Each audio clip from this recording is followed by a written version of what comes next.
Letter of His Holiness Pius XI, QUOD SANCTI, to the Bishop of Annecy, Florence Dubois de la Villarabel, to the Venerable Brother, Florence Dubois de la Villarabel, Bishop of Annecy. Venerable Brother, health and apostolic benediction.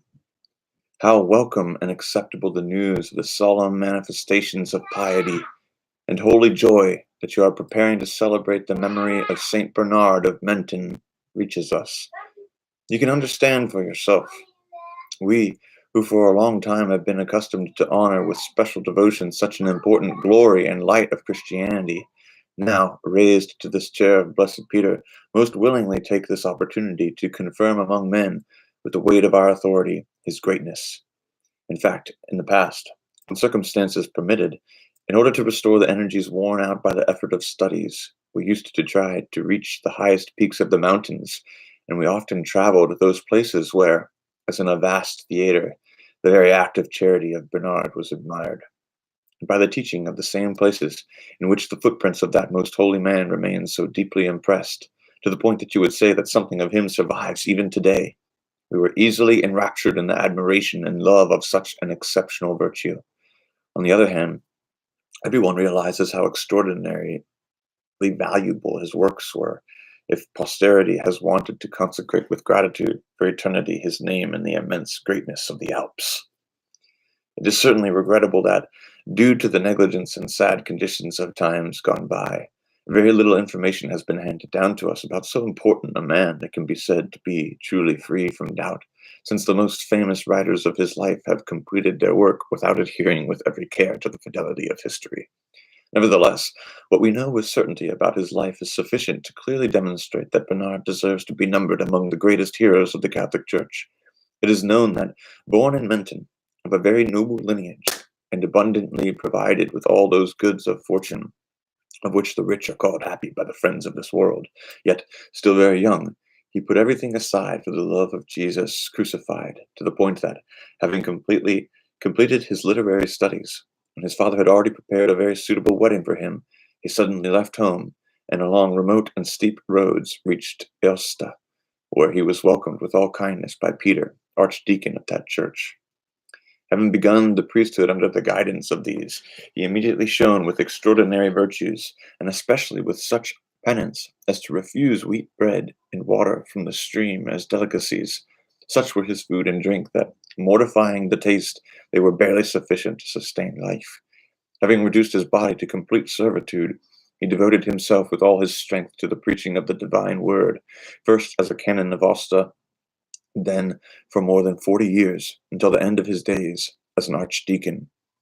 Seeing the great ignorance of divine things in which the people in all the surrounding region lay, still accustomed to vicious and almost barbaric customs, and even to practicing those which, from long contact with the Saracens, they had learned to follow, such as the impious rites of the infidels and their vain superstitions, he could not contain the ardor of his zeal for the divine glory and for the salvation of souls within the confines of the Diocese of Aosta, but extended his most fruitful labors to those of Sion, Geneva, and Tarantasia, and indeed was driven by his apostolic fervor as far as Ivrea and Novara, traveling through all these valleys and these passes to recover men from the many errors against the truth and from the turpitude of vices against the dignity of Christian life.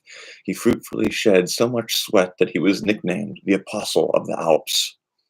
Certainly these examples of virtue are excellent, but they were common to many other saints. However, what is proper to our Bernard and makes his sanctity notable is what another ornament of the Church of Annecy, Francis de Sales, writes excellently about him in his Del Timo. There are different degrees of perfection in the sector of charity. Lending to the poor without being forced by a supreme necessity is the lowest degree of almsgiving. Giving all that you have is a higher degree. Higher still than this is dedicating and vowing oneself to the service of the poor. Thus, being hospitable without extreme necessity is advisable, starting with welcoming pilgrims. Going to crossroads to invite them, as Abraham used to do, is even better. And even better is to set up one's home in places full of dangers to shelter, help, and serve the passers-by.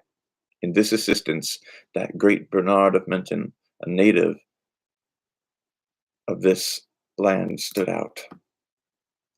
This diocese stood out, who, the son of a very illustrious family, lived for many years among the highest peaks of the Alps, gathered many companions there for the purpose of waiting, lodging, helping the needy, and freeing from the dangers of the storms the travelers and passengers who would often have perished in the storms and the frost if they had not been welcomed in the hospices that great friend of God had built on those two mountains that take his name. In fact, it is not long since, with the discoveries of human ingenuity in drilling mountains and building tunnels, convenient and easy routes were opened up to the people. But in all the past centuries, there was no other possibility of crossing the interposed mountains except by going along narrow paths opened on their peaks. Now, of all these passes, none has ever been so celebrated as the highest pass of the Pennine Alps, which was called Monte Giove. In fact, along this road, in every age, countless multitudes of soldiers have passed, one after the other. Nor is it surprising that in a place so exposed to dangers, the Romans erected a temple to the greatest of their gods to make it propitious for their legions. Of this temple, as well as of the house connected to it, and which offered refuge and protection to the envoys of the emperors, only a few ruins remain today. In this way, Satan had established himself at the very gates of Italy. From that seat, which he had possessed for a long time, and then regained for so many years after having lost it, if in the end he was driven out forever, the credit is entirely due to Bernard. Indeed, there can be no doubt that he forced the Saracens to abandon those places, who made them unsafe with their robberies and their incursions, and who profaned them by having revived the idolatrous cult there. Bernard also erased the memory of all this. How this could have happened certainly did not happen without some singular virtue, but the plan that Bernard himself conceived and carried out deserves even greater admiration. In fact, he was not content with removing from that place the temple of Satan and his ministers, which he also did in the Graian Alps at the column of Jupiter, which is the passage from France to Italy. But after having erected on the ruins of the temple the triumphant cross of Jesus Christ, he wanted to keep it guarded by chosen soldiers of Christ himself, who, trained by his most holy doctrine to do good to their neighbor, were to watch over the safety and salvation of travelers without respite. Thus it happened that by the advice and work of Bernard, at a very high altitude of the earth, a double stable bulwark of Christian charity was constituted, which can never be celebrated with praise equal to its merit. Whoever considers these things well, and how such an undertaking of Bernard's must have appeared, let alone reckless, but altogether beyond human strength, will not doubt, noting its happy success, to see the finger of God in it. Very strong leaders, in order to reach power, in order to take possession of the most fertile provinces of Europe, often succeeded in leading countless armies through these alpine gorges. They were also able to boldly advance through those immense solitudes covered all over with deep snow and bathe the whiteness with bloody footprints, without caring about the number of dead and dying that they left abandoned behind them. But where has anyone ever been found with such great spirit as to be induced to establish himself and his family there in perpetuity, with the aim of exposing his health and life itself to danger every day, for the safety of all the wayfarers, who either from hunger or cold and fatigue would otherwise have perished?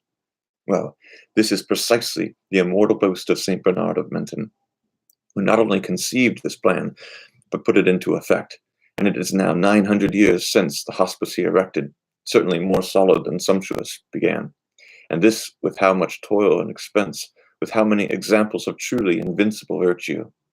Indeed, who could illustrate how many and how great merits in such a long span of centuries the religious of Bernard have acquired towards people of every faith and every condition?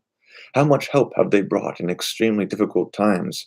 How many unfortunates already almost lost have they snatched from the jaws of death? How much have they also benefited the mutual trade of peoples by keeping those alpine routes free? Let it be added that the kindness of their manners and the many cares and diligences with which they usually welcome all their guests, and use every charitable office towards them, as we ourselves have experienced more than once, contribute not a little to removing prejudices from people's minds, if by chance they were nested there against the Catholic Church, and to reconciling their wills to her as the outstanding advocate of all humanity.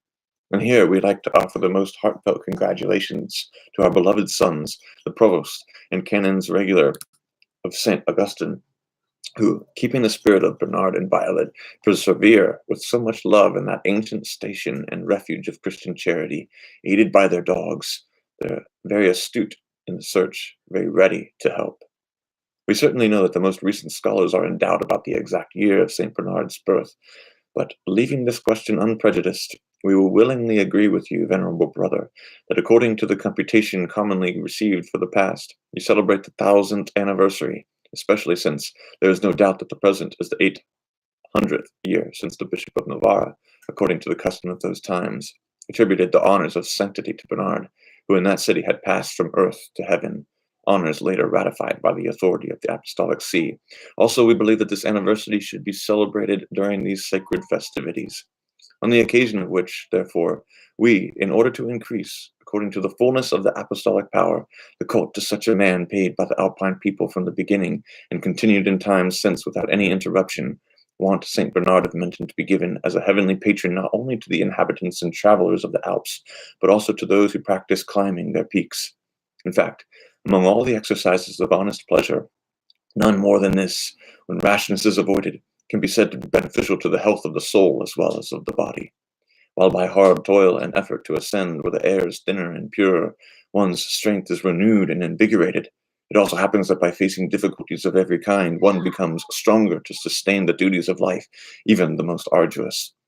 Contemplating the immensity and beauty of the spectacles that open up before our eyes from the sublime peaks of the Alps, the soul is easily raised to God, the author and Lord of nature. Finally, in order that the splendor and fruit of these solemnities may be greater, we willingly grant that those who will take part in the Triduum, which will be celebrated in honor of Saint Bernard, may gain a plenary indulgence only once and under the usual conditions. To the one who will celebrate the pontifical on the last day, we grant the faculty to bless those present in our name and by our authority, also offering them a plenary indulgence. Meanwhile, as a pledge of heavenly gifts and as a testimony of our special benevolence, we wholeheartedly impart the apostolic blessing to you, venerable brother, to your clergy and people, especially to the most noble house of the Counts of Menton. Given in Rome at St. Peter's on August 20th, 1923, the second year of our pontificate.